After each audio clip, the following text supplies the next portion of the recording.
Entonces los voy a llevar a viajar al momento en el que somos pequeñitos. El psicólogo abarca diferentes áreas de nuestra vida. Puedo ser un psicólogo educativo, por ejemplo, y como su nombre lo dice, me voy a referir a los procesos de enseñanza-aprendizaje. El momento que tú pongas tus problemas, tu vida en las manos de una persona, entonces por lo menos certificar, validar que esa persona a la cual estamos compartiendo estas cosas sea un profesional. También hay cambios en el pensamiento se va volviendo más abstracto, porque los niños también van a psicoterapia. Bueno, ellos también un psicólogo educativo, por ejemplo, y como su nombre. Escucha, siente, crece, eu metis donde todo florece. Buenos días, estamos el día de hoy nuevamente en este webinar transmitiendo acerca de la psicología clínica, de las ventajas y de todo lo que podemos descubrir en este mundo de nosotros mismos. Entonces les doy la bienvenida, ya me conocen, soy Graciela Hernández, psicoterapeuta, psicoanalista, principalmente con este enfoque con el que trabajo y dando secuencia a las prácticas anteriores, vamos a hablar también sobre la psicología en sus otros aspectos. Veamos las áreas. Entonces, bueno, teníamos una dinámica distinta. Ahora la idea es que podamos escribir, que podamos abrir nuestro micrófono y que podamos resolver nuestras dudas. Entonces, les doy la bienvenida a las personas que están conectadas. Sabemos que el domingo es un día en donde se realizan diversas actividades familiares, de descanso, y que por esa razón puede ser complejo estar en línea. Sin embargo, agradecemos que también nos escuchan de manera asincrónica en otros momentos. Nos escuchan por YouTube, nos escuchan por Spotify y hemos recibido también sus preguntas, sus comentarios, sus felicitaciones y estamos muy gustosos de estar aquí. Somos Eumeti Psicoterapia, Graciela Hernández y Leopoldo Casasola. Y el día de hoy, para comenzar con este tema tan rico y tan vasto que es la psicología, comencemos de nuevo. Me gustaría poder hacer un resumen breve de las diferentes áreas de la psicología. Entonces, me gustaría comenzar también por los enfoques. Entonces, a modo de organización, hablemos de que la psicología nos ayuda de manera general a conocernos a los seres humanos desde los tres aspectos principales, que es lo biológico, lo social y lo psicológico, que tienen que ver con procesos de pensamiento, que tienen que ver con emociones, que también se ven manifestadas en conductas. Entonces, de manera general, eso es lo que estudia la psicología, siempre esperar hacer un insight, es decir, una caída de 20, un conocernos a nosotros mismos. Y dentro de las áreas de la psicología, ya veníamos hablando que se puede concentrar en el área educativa, por ejemplo. Entonces, me gustaría poderlos invitar a que recuerden esos momentos en los que ustedes se encuentran en procesos de aprendizaje, enseñanza-aprendizaje, pero principalmente cuando uno es alumno, está en el proceso de aprendizaje. Y eso es todo el tiempo, incluso cuando nacemos. Desde que nacemos, estamos aprendiendo ¿a qué? A conocer el mundo. Estamos aprendiendo, por ejemplo, a caminar, estamos aprendiendo a hablar, y antes de que podamos caminar, tenemos que gatear. Bueno, todos estos elementos que tienen que ver con el desarrollo del ser humano es lo que estudia también la psicología educativa. Es decir, ¿cómo aprende un niño, pongámoslo así, cómo aprende un niño a caminar? ¿O por qué no aprendió a caminar? ¿Qué es lo que está sucediendo en su interior? Puede ser una falta de estimulación del ambiente, un estilo de crianza, ¿no?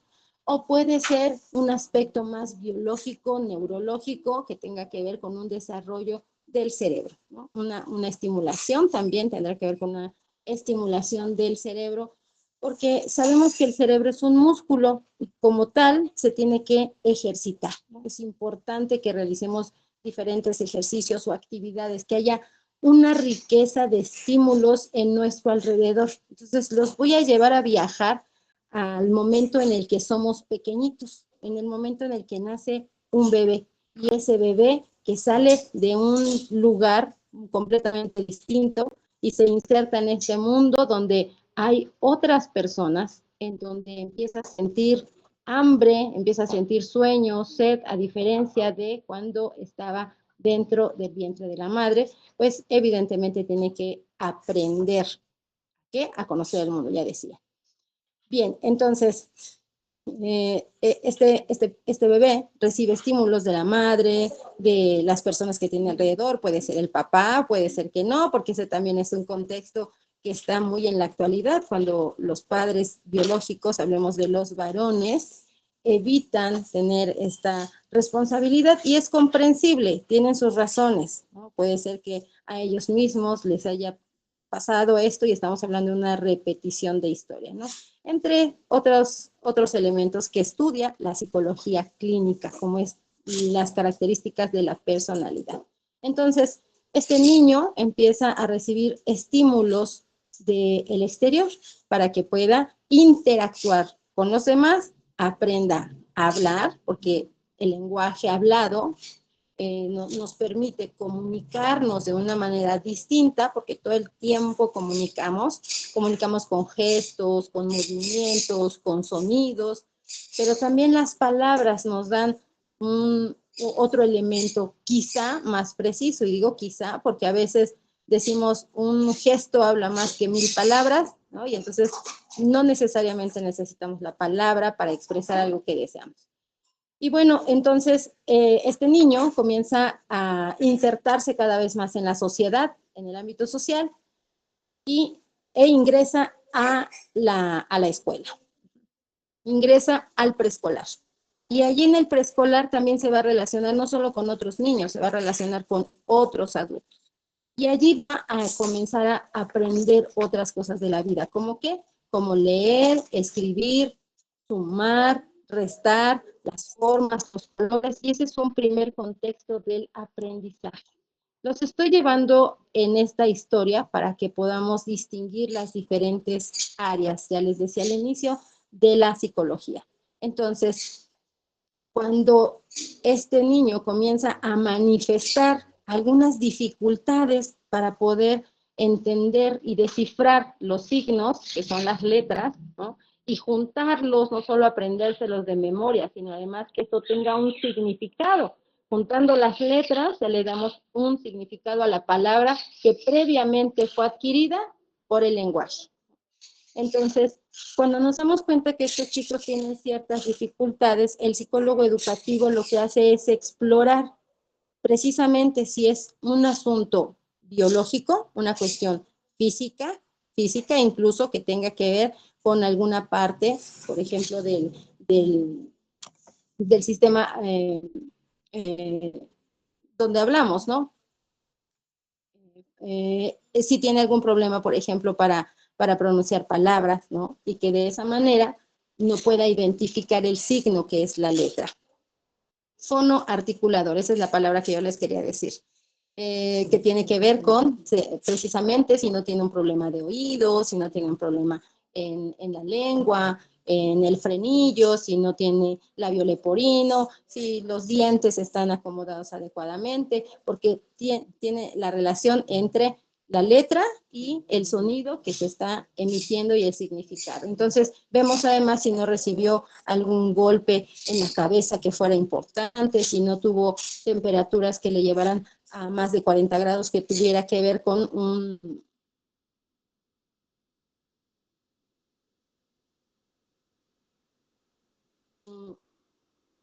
neurológico. Y bueno, vamos a ver otros elementos, quizá el elemento personalidad, ¿no? Y bueno, entonces, este tipo de cosas que tienen que ver con el aprendizaje, ya les decía yo, pasa este niño termina el preescolar y pasa a la primaria. Y quizá desde el preescolar tuvo algunas dificultades, pero no le fueron detectadas.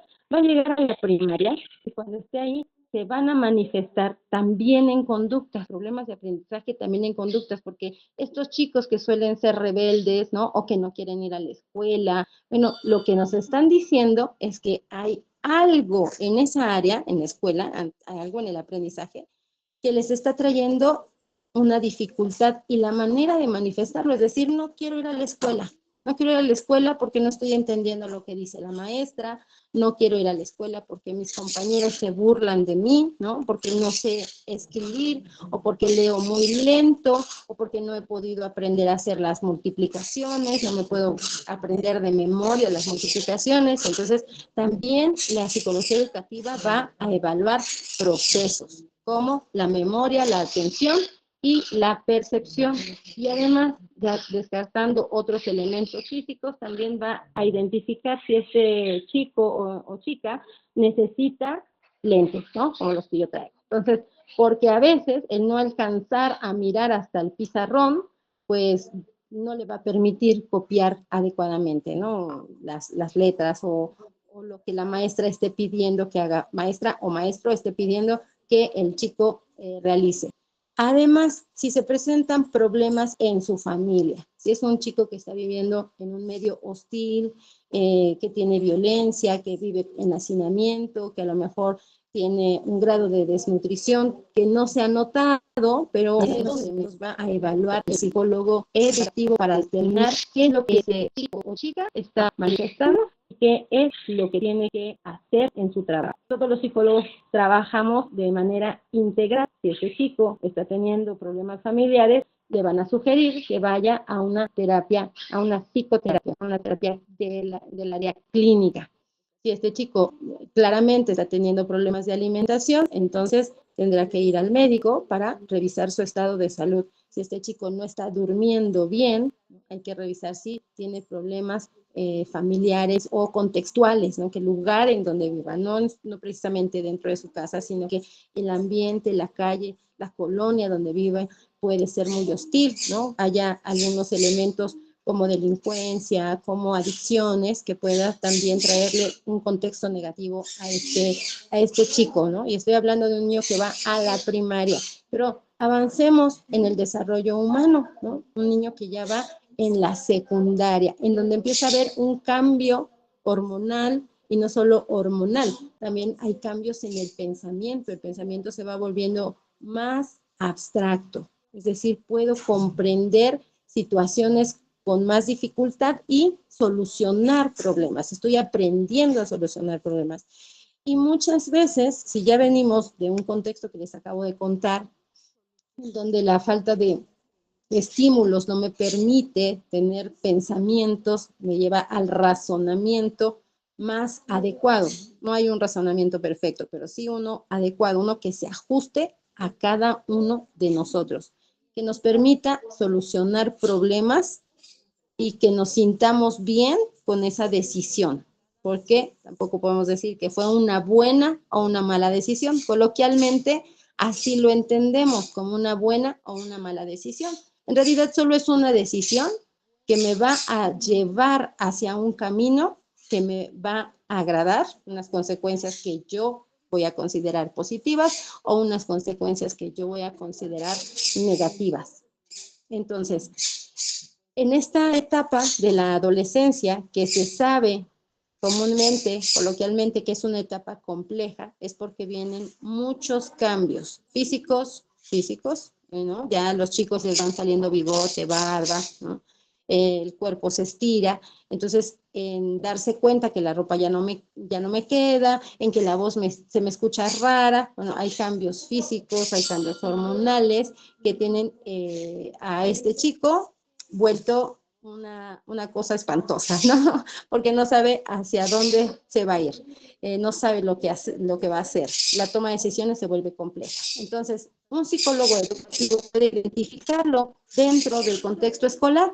Puede ser que en la escuela se dé cuenta, y desafortunadamente en muchas de las escuelas y sobre todo públicas aquí en México, pues no contamos con este servicio del psicólogo educativo que pueda orientar hacia al chico y a los padres o a las personas que están a cargo de este chico hacia qué servicios ir y cómo apoyarlos. Entonces, bueno, en la actualidad estamos viendo que muchos jovencitos están teniendo manifestaciones de depresión. No podría decir que la tienen, pueden tener manifestaciones, y es distinto que lo tengan a que solo se esté manifestando algo, ¿no? Algo que nos llame la atención, que sea importante atender. Hago una pausa para invitarlos a que escriban o abran su micrófono y hagamos esto una conversación, y si tienen dudas muy específicas sobre algo que ustedes están viviendo o mirando a su alrededor, las podamos resolver ahora, ¿no?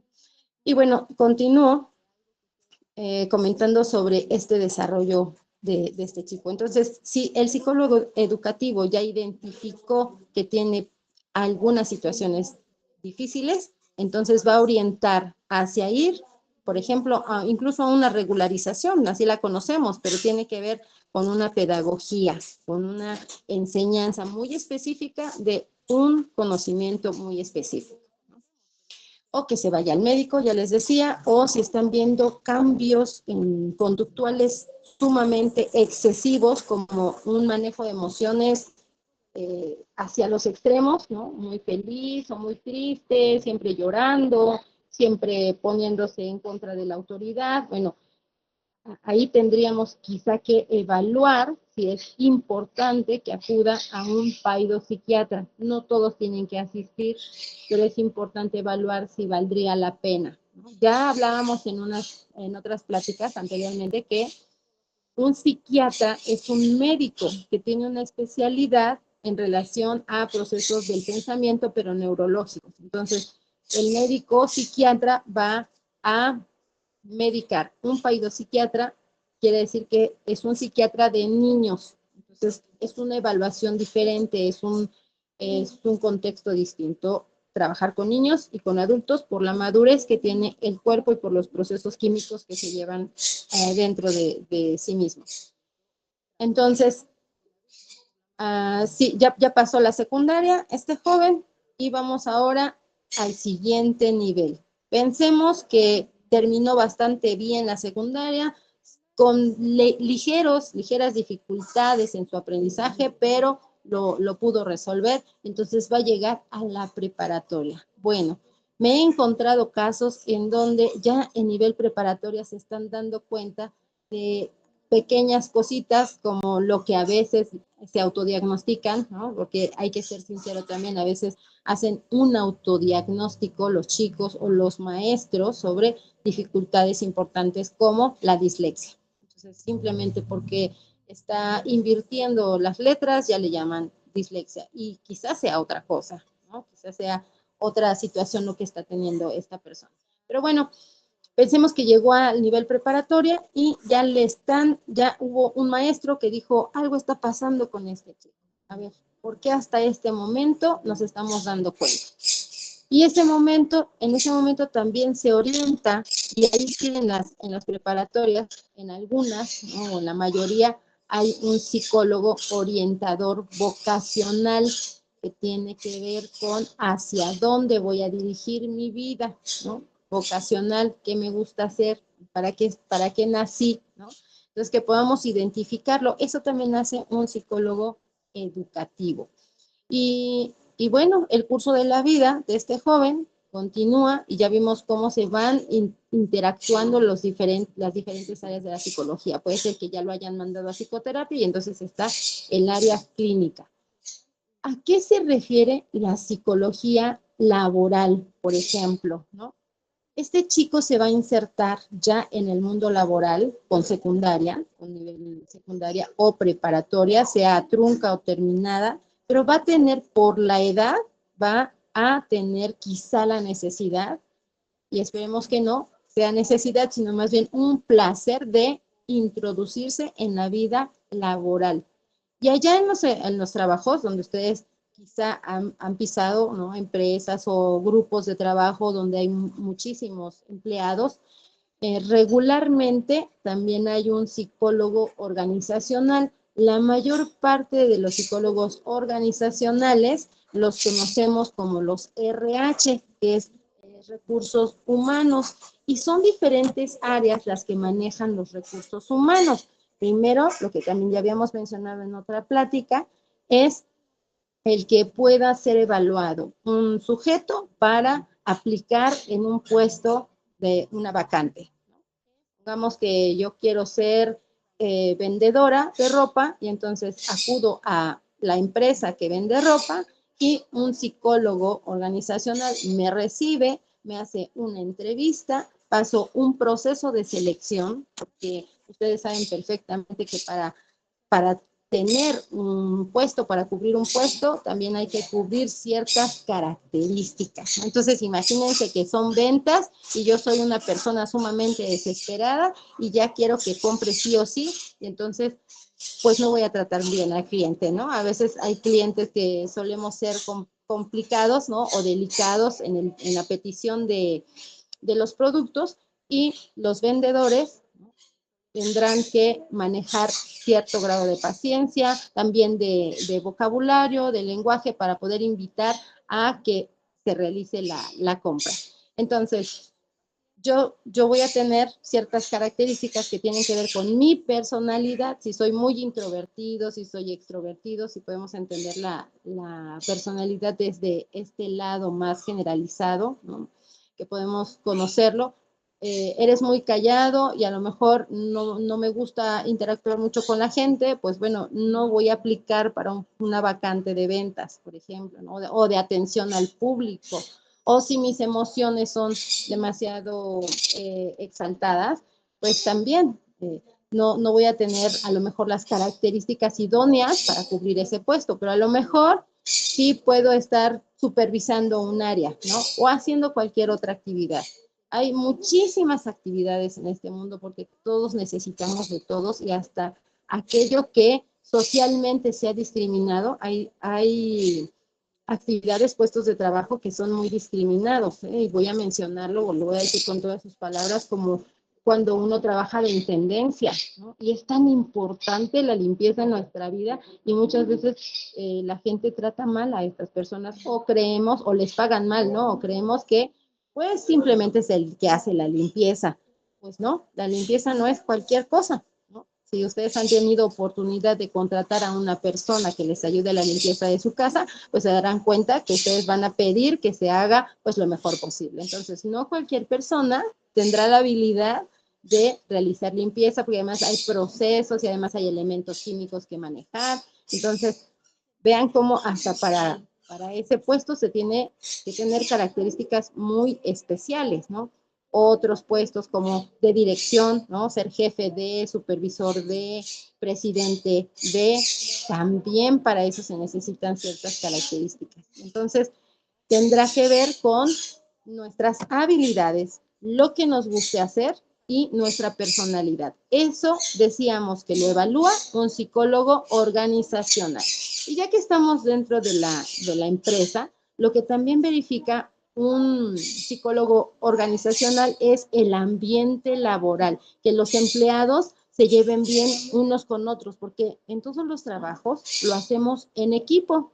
Y fíjense cómo nuevamente se relaciona la psicología educativa, en donde estábamos en la escuela y decían, me van a traer un trabajo por equipo, y por equipos todo el mundo decía, no, por favor, porque no trabaja fulanito, ¿no?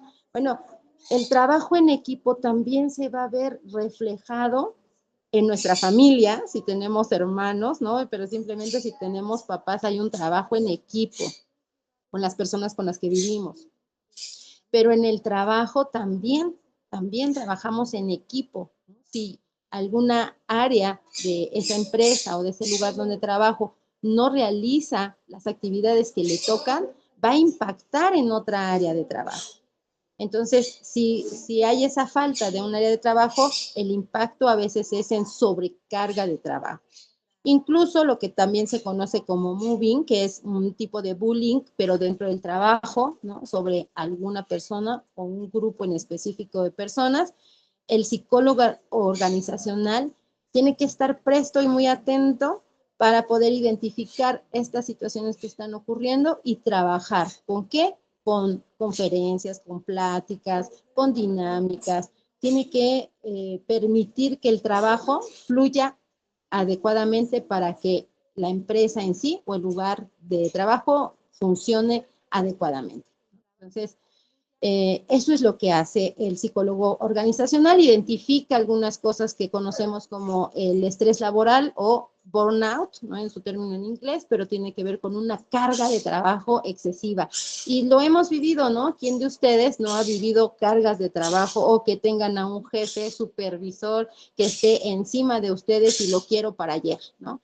Y ese lo quiero para ayer, a mí ya me estresó, ni puedo comer, ni puedo dormir, no puedo disfrutar mis actividades en familia, o te toca doblar turno porque no vino fulanito, o porque tengo necesidades económicas y tengo que cubrir 2, 3 turnos, y entonces ya no estoy durmiendo bien, y eso es un estrés laboral, además de lo que ya les decía, ¿no? Si llego a mi trabajo y hay personas que me molestan, por la forma en la que me he visto, en la que me peino, en la que me conduzco, si digo mal una palabra, si mi tono de voz no les agrada, ya empiezan a molestarnos. Entonces, uno ya no va tan a gusto, ¿no? A ese centro de trabajo y el psicólogo, repito, organizacional, identifica estas características y da tratamiento dentro de la empresa, como lo que les decía, pláticas, dinámicas de grupos, y también sugiere que esta persona pueda acudir a psicoterapia. Y otra vez hacemos interacción con la psicología clínica, porque a lo mejor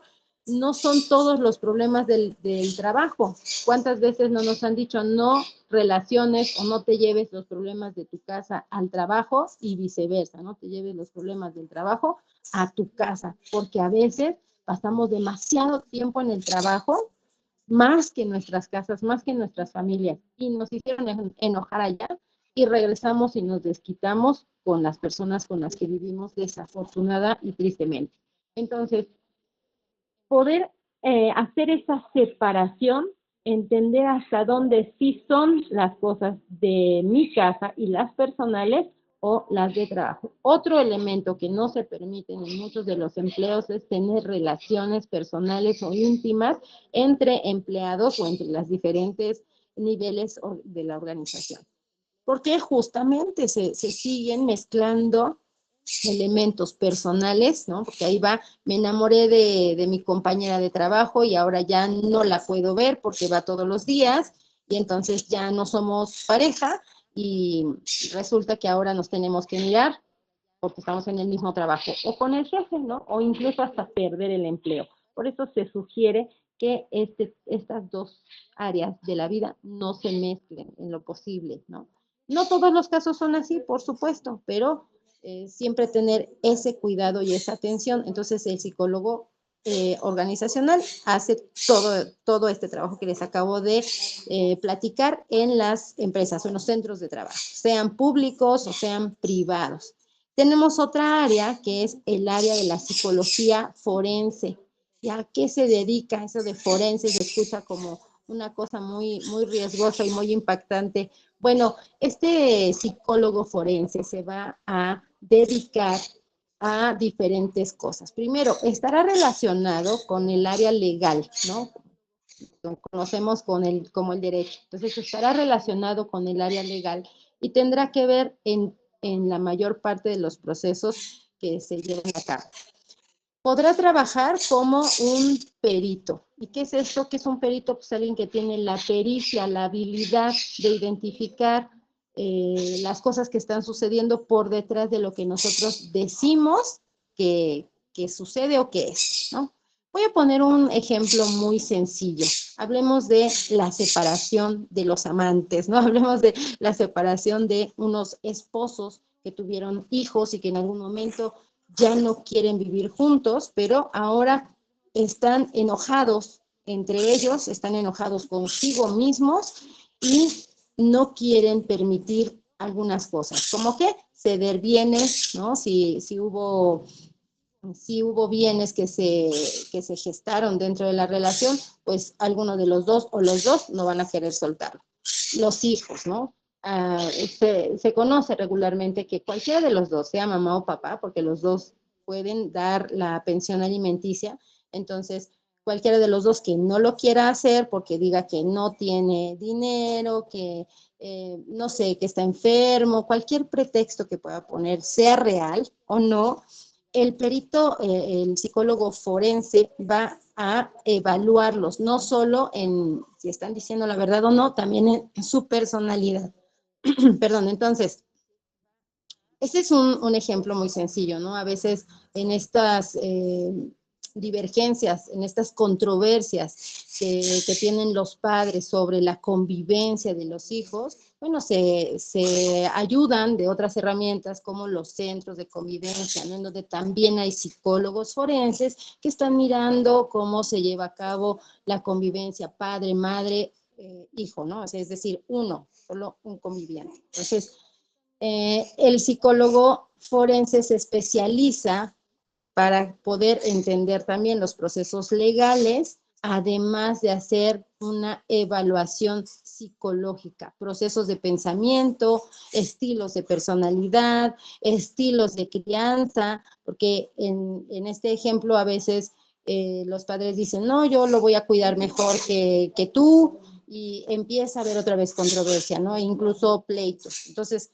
para saber quién va a ser el mejor cuidador, pues se aplican ciertos test, ¿no? Entonces, para poder mirar si tiene las habilidades dicho papá o dicha mamá para hacerse cargo de esos hijos.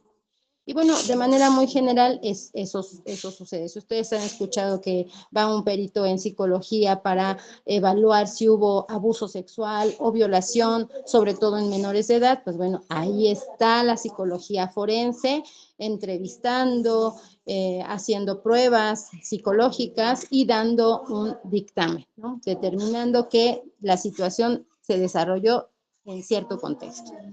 Y bueno, ya pasamos de psicología educativa, psicología organizacional, psicología forense y vamos a hablar de la psicología social. Y como su nombre lo dice, se encarga de mirar cuál es la manifestación de los grupos en grupos. Por ejemplo, ¿qué hace la psicología social? Actualmente nos estamos dando cuenta que hay diversas clasificaciones, por ejemplo, si tenemos ciertas preferencias sexuales o gustos en esa área. Es decir, y lo voy a decir como se está viendo actualmente. Antes me refiero a hace unos 30 años más o menos, se miraban 3 clasificaciones. O eras heterosexual, eras homosexual o eras bisexual, ¿no? Pero con el nuevo desarrollo, estudio que se ha hecho, se han dado cuenta que hay personas que se identifican con ciertas características. Entonces ahora, por eso es que se ha utilizado la inicial del nombre con lo que se identifican, y sabemos que ahora es la comunidad LGBT, y luego T, y luego sigue cambiando, porque ahora también tiene que ver el transexualismo, ¿no? Perdón, el sexo fluido. Entonces, bueno, en todas estas clasificaciones que se han identificado, la psicología social se pregunta, ¿qué está pasando para que la sociedad hoy tenga estas manifestaciones? Tenemos otros contextos como pensar en el autodiagnóstico, ¿no? O que la gente dice es que si un niño está muy activo, tiene hiperactividad. Si no me está poniendo atención, tiene TDA, es decir, déficit de atención. Y quizás solo es un estilo de crianza, pero entonces, ¿por qué ahora la sociedad está manifestando estas características, estos síntomas, diríamos? ¿Por qué lo está manifestando? Entonces, la psicología social se encarga de ver cómo en las diferentes épocas hay cambios, formas de pensamiento, estilos de vida, contextos socioeconómicos también, ¿no? Si hay una devaluación de la moneda, si tiene que ver con que entran productos, ¿no? Lo que vivimos ahora, productos chinos llegan a México, invaden el mercado porque son más económicos, claro que son menos durables, pero son más económicos, y entonces eso está haciendo que la mayoría traiga productos extranjeros, ¿no? Como el K-pop, los K-dramas, ¿no? Y no está mal, pero eso también trae en el contexto una forma de pensamiento, un cambio en la vestimenta, un cambio en el comportamiento. Sí, ahora yo no solo me gusta el anime, sino que además me considero otaku, ¿no? Entonces, bueno, es un cambio en la sociedad.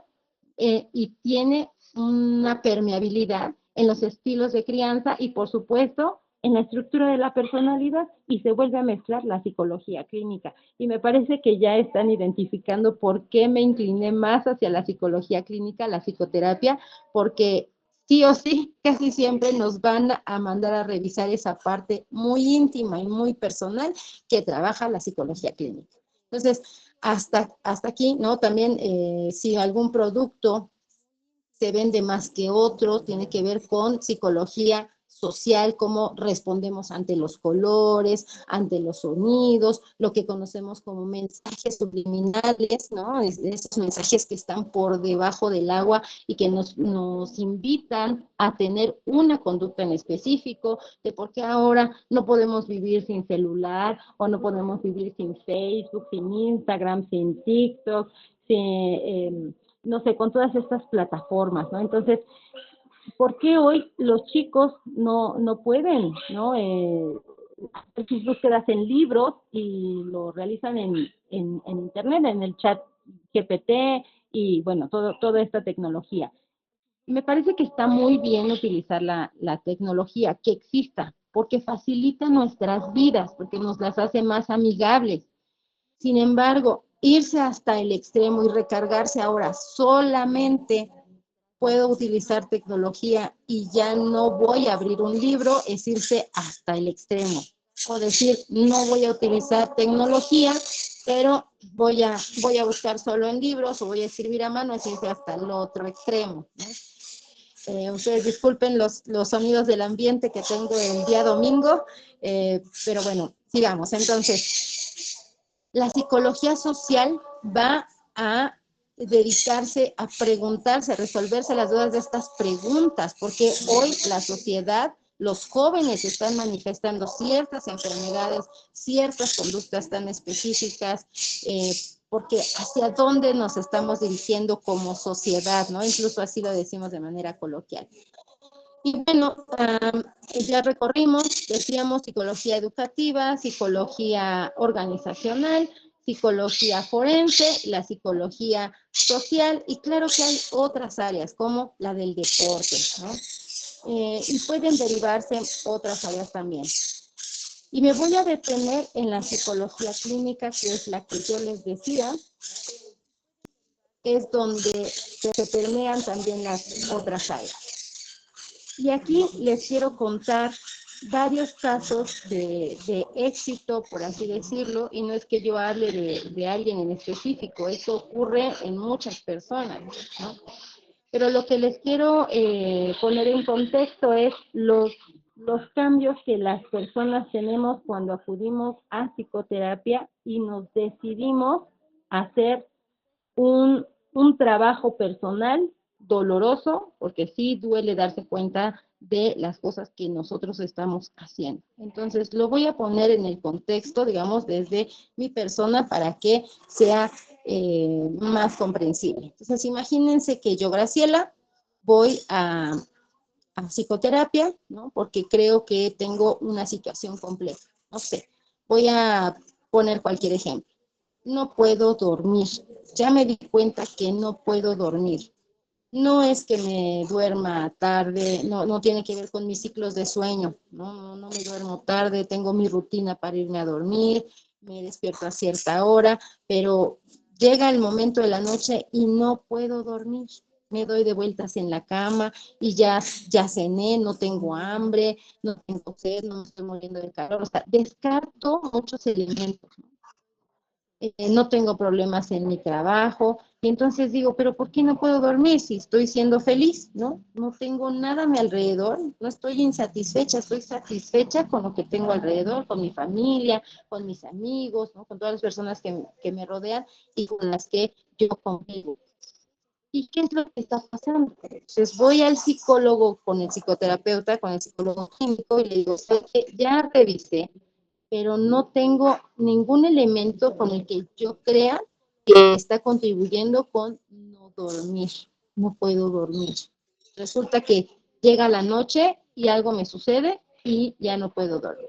Entonces el psicólogo clínico hace una entrevista, como les acabo de decir, para revisar las diferentes áreas Y de pronto nos damos cuenta que tiene que ver con una repetición. ¿Desde cuándo no puedo dormir? ¿No? Bueno, pues a lo mejor yo me acuerdo que desde la adolescencia no podía dormir, pero no le tomaba la importancia ni me había dado cuenta, y ya llegué a la adultez porque ya estoy teniendo también dolores de cabeza, no manifestaciones físicas por no dormir. Y entonces empiezo a revisar mi propia historia para darme cuenta que quizá cuando yo era pequeña, joven, pequeña me refiero a adolescente o niña, estaba ese contexto de no poder dormir, por ejemplo, si yo no terminaba la tarea. Si yo no terminaba la tarea, no me podía ir a dormir. Y entonces hasta que la terminaba, aunque me cayera del sueño, terminaba la tarea y me iba a dormir.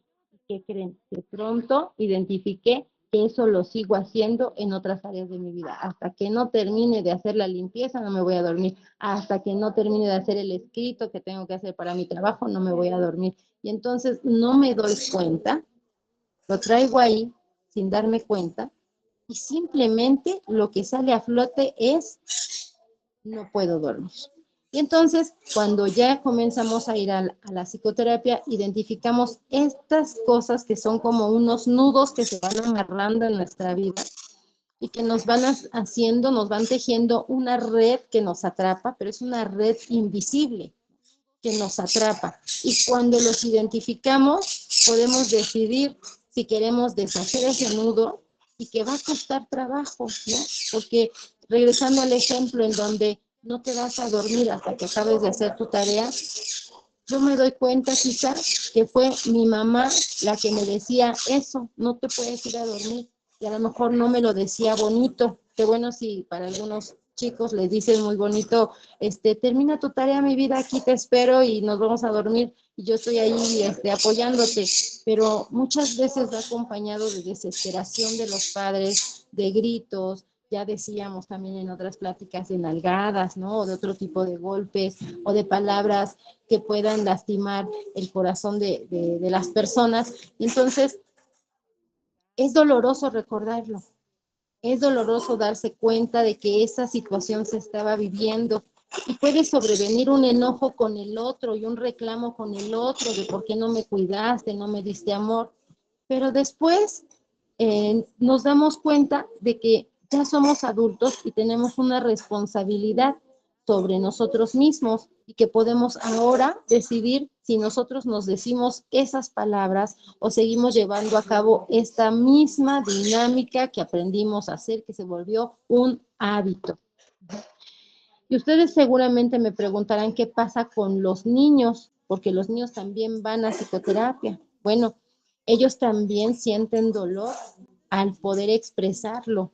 En algún momento no lo quieren decir, porque no solo sienten dolor de tristeza, sino que también sienten dolor de miedo, porque si ya los amenazaron, porque si ya les dieron nalgadas, pues van a sentir dolor de miedo. Entonces, ¿qué es lo que tienen que hacer estos chicos? Pues también resignificar, reelaborar esas experiencias, ¿no?, que han estado viviendo. A lo mejor no les dicen nada de la tarea en relación a no has terminado tu tarea y te vas a dormir hasta que acabes, pero quizá no pueden dormir porque sus padres están peleándose, ¿no? Y aunque lo mandaron a dormir y los papás piensan que no los escuchan, es claro que los chicos se dan cuenta. Y entonces no pueden dormir por esa razón, porque están preocupados por los padres, porque los quieren ayudar y no saben cómo hacerlo. Y algunos chicos les ayudan a estos padres sin darse cuenta, ¿no? Pero entonces van tomando esa responsabilidad, y los llevo ahora nuevamente a cuando estos chicos, hablamos de psicoterapia con niños, ¿no? O de adolescentes, de las cosas que están viviendo en el momento, pero ahora vayámonos a cuando ya son adultos, y entonces ahora pues tienen estas manifestaciones.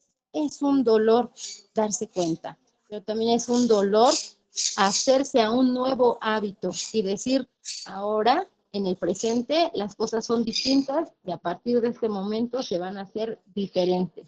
Acompañado, llevado de la mano, escuchado, ¿no? Y también devolviéndole, el psicólogo clínico, el psicoterapeuta, devolviéndole aquellas herramientas que tiene, porque ya se las mostró el paciente, ¿no? No es que uno se los diga porque son mis consejos, no son consejos, son cuestiones distintas, son herramientas que el mismo paciente tiene para reincorporarse o reorganizar una vida o resignificar eventos pasados.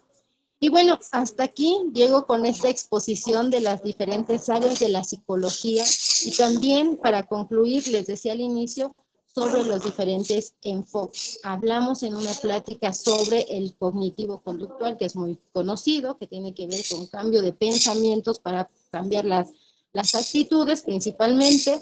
Hablábamos y teníamos a una invitada sobre psicología gestal, en donde nos decía ella que tiene que ver con una percepción de figura-fondo, ¿no? Como yo estoy siendo figura o estoy siendo el fondo de un contexto de lo que yo considero una problemática.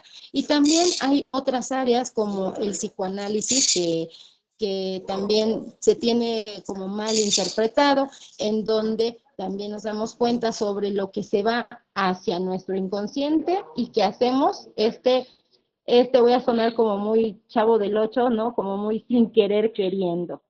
¿Por qué? Porque habla de un inconsciente, algo que no me doy cuenta y digo, es que fue sin querer, en verdad no quería hacerlo, pero muchas veces sí queremos hacerlo.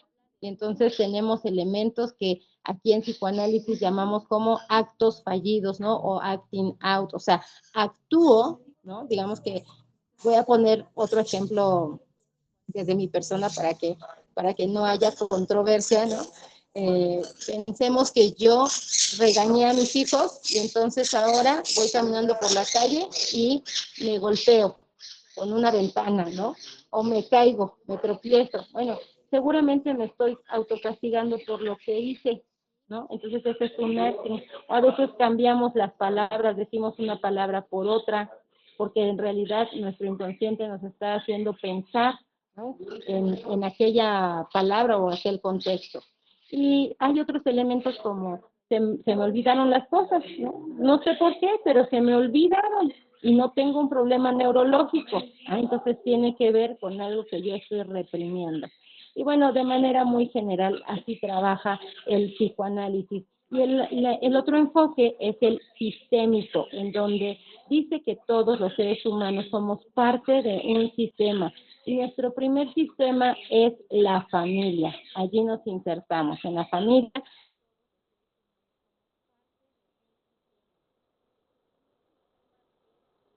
Y entonces, de ese sistema, tenemos ese concepto de ese compañero de trabajo o de escuela viene de otro sistema. Y ese sistema tiene a su vez un sistema que llamamos de creencias. Entonces, si ese compañero, ¿no? O esa compañera piensa de una manera diferente a la mía y mezclamos nuestros pensamientos, entonces generamos un nuevo sistema. Esto pasa cuando nos unimos en pareja. Nuestra pareja viene de otra familia, yo provengo de una familia en donde se tienen ideas, costumbres, ¿no? Formas de hablar, estilos de comida, y esa persona se va a unir a mí y vamos a formar un nuevo sistema. Digamos que formamos una familia y ese es un nuevo sistema. Entonces, el enfoque sistémico trabaja a nivel vincular, cómo nos relacionamos con los otros elementos. Porque como en un reloj o cualquier maquinaria, si una de las piezas empieza a funcionar mal, evidentemente todo el sistema empieza a funcionar mal. Y aquel que funciona mal en psicoterapia es el chivo expiatorio, ¿no? O es el paciente designado. Entonces va la familia diciendo, este chico no, o esta chica no está siguiendo como las mismas normas o preceptos que vivimos en la familia. Entonces se convierte en un problema y lo traemos para que le quiten ese problema. Y en realidad tiene que ver con estos vínculos y estilos de crianza, sistemas de creencia.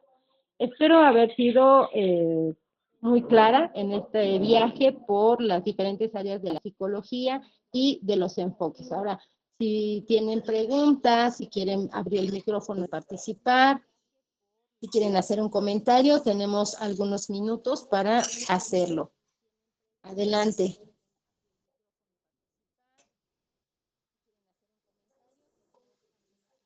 Y si no hay preguntas, no se preocupen. Si no hay participación en este momento, no se preocupen. Pueden escribirnos también a las redes sociales, nos pueden escribir en el Facebook, nos pueden escribir en el YouTube, en los videos que estamos publicando en YouTube. Pueden escribir al teléfono que se publica en el chat de WhatsApp y también en el Facebook, ¿no? Al teléfono que tienen ahí de contacto, se pueden comunicar y de manera directa y personalizada pueden expresar sus dudas. Entonces, les hago la invitación también para que puedan compartir este webinar, puedan compartir esta plática con las personas que ustedes consideren que les es importante, que les va a ser útil conocer estas diferentes áreas de la psicología y sus diferentes enfoques. Y también los invitamos a que si aún no han decidido iniciar un proceso psicoterapéutico, pues se pregunten si lo necesitan, si no lo necesitan, es algo que ustedes sienten, si solo requieren alguna orientación y se pueden acercar tanto al doctor Leopoldo Casasola como a mí, Graciela Hernández. Y pues bueno, si no hay más participación, si no hay más preguntas y si están de acuerdo, podemos dar por terminado el tema del día de hoy. Les agradezco mucho su presencia. Hagamos Psicoterapia, es nuestro hashtag, Hagamos Psicoterapia. Somos Eumetis y somos un grupo de psicólogos clínicos, psicólogos educativos y también tenemos otras áreas como ya venimos viendo, ¿no? A fisioterapeutas, también tenemos neurólogos, psiconeurólogos trabajando con nosotros, entonces con toda confianza se pueden acercar y nos pueden hacer la pregunta, la consulta que ustedes deseen. Tenemos ahorita una promoción que requieren de psicoterapia. La primera entrevista de evaluación es gratuita y bueno, se pueden acercar con nosotros. Esta ventaja que estamos dándoles, ofreciéndolos en este momento, pues, no es permanente, así que aprovechen en este momento que se abrió, ¿no?, al público esta primera entrevista. Contáctenos, háganos una cita y de allí definamos qué es lo que se necesita trabajar. Pues bueno, hasta aquí voy a dar por terminada la plática. Muchas gracias por asistir, muchas gracias por compartir. Y nos seguimos viendo en la siguiente plática, donde hablaremos también sobre diagnóstico. Ya les anunciaremos cuál es el tema siguiente, ya les anunciaremos cuál es la dinámica. Y les agradezco mucho, que pasen un bonito domingo y nos estamos viendo. Adiós.